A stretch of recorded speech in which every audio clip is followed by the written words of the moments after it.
Airplane boarding, that delightful ritual where we abandon all reason and common sense. We queue up like over-caffeinated sheep, each of us hoping to get on the plane just a little bit faster. We cram into a narrow hallway, our carry-on luggage bumping and grinding against each other as if we're in some sort of awkward dance. We eye each other with suspicion. Did that guy just cut the line? Is he trying to get ahead of me? Is that woman trying to sneak on a small pony? Or is it just an oversized bag that defies the laws of physics? The air crackles with anticipation, not the good kind, mind you. It's more like the tension before a storm, more like the feeling you get waiting for a root canal, knowing that discomfort is inevitable. We're all eager to reach our destination, yet resigned to the fact that boarding will be a special kind of torture. It's a necessary evil we all must endure. The gate agent's voice booms over the loudspeaker, a siren song of impending chaos.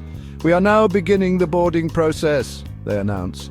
"We are now beginning the boarding process." And with that, the crowd stirs, a collective groan rising from the masses. A collective groan rises from the crowd as if we've all been told we have to run a marathon. It's time to play everyone's favorite game. Find your row, stow your bag, and try not to throttle your neighbor. The aisles become a battleground, each of us fighting for our own little piece of overhead bin space. Airlines have tried various boarding methods, each more baffling than the last. There's back-to-front boarding, which sounds logical until you realize that everyone and their goldfish needs to access the overhead bins at the same time. Cue the aisle blockage, the exasperated sighs, the passive-aggressive throat clearing. Then there's boarding by groups, because dividing passengers into arbitrary categories based on frequent flyer status or the amount of money they spent on their ticket is the epitome of efficiency. Group A shuffles forward, giddy with their privileged status. Group B fumes with resentment. Group C wonders if they'll ever get to their seat. Studies have shown that the fastest way to board a plane is actually random boarding. Yes, you read that right. Let the chaos reign. Turns out, people randomly distributed throughout the cabin are less likely to create bottlenecks.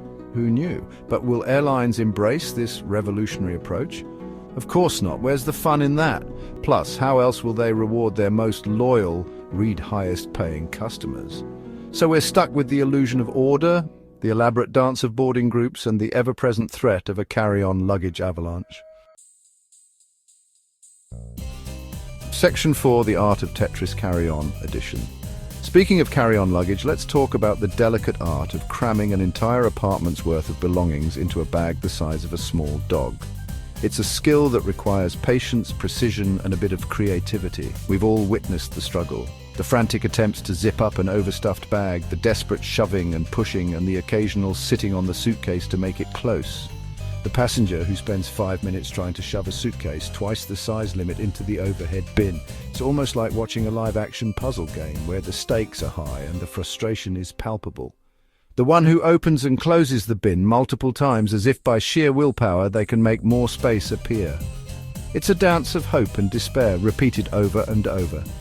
And let's not forget the Tetris masters, those skilled individuals who can somehow fit a week's worth of clothing, a laptop and a souvenir snow globe into a backpack the size of a grapefruit.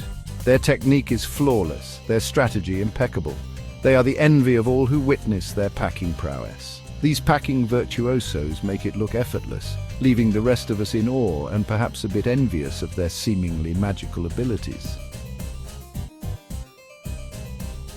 Section 5. Freedom, or the illusion of it. Finally, the moment we've all been waiting for. The anticipation builds as the plane descends and we can almost taste the freedom that awaits us.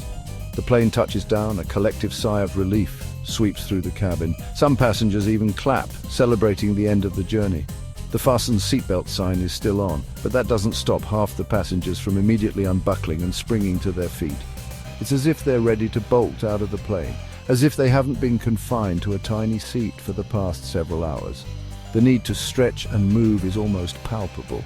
We wait impatiently for the door to open, eager to escape the metal tube that has been our temporary home. The minutes feel like hours. We push and shove our way into the aisle, our bags bumping against our legs. The struggle to retrieve overhead luggage adds to the chaos. And then we wait some more. The line barely moves, and we glance at our watches, wondering how much longer it will take.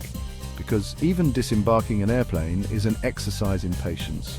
The slow shuffle towards the exit tests our endurance. But hey, at least we're on the ground.